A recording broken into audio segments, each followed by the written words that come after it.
Sunod-sunod ang dating ng mga truck ng bumbero mula sa BFP at fire volunteer para pagtulungan apulahin ng sunog na tumutupok sa mga kabahayan sa Isla Puting Bato.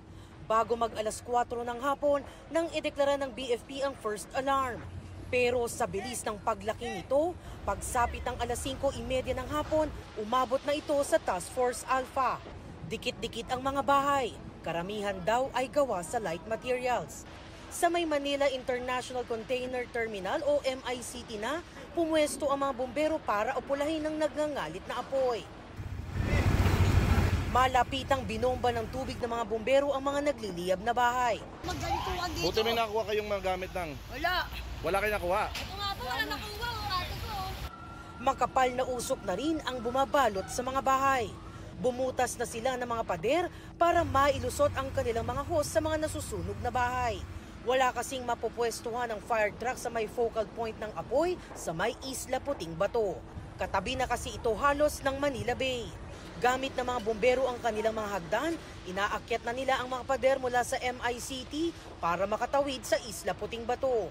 Sa lakas ng hangin at apoy, ilang bumbero ang napaatras. Ilan din sa kanila napatago pa sa likuran ng mga container. May napaupo nga sa sobrang pagod. Ilan sa mga nasunugan tumawid bakod na rin pa MICT.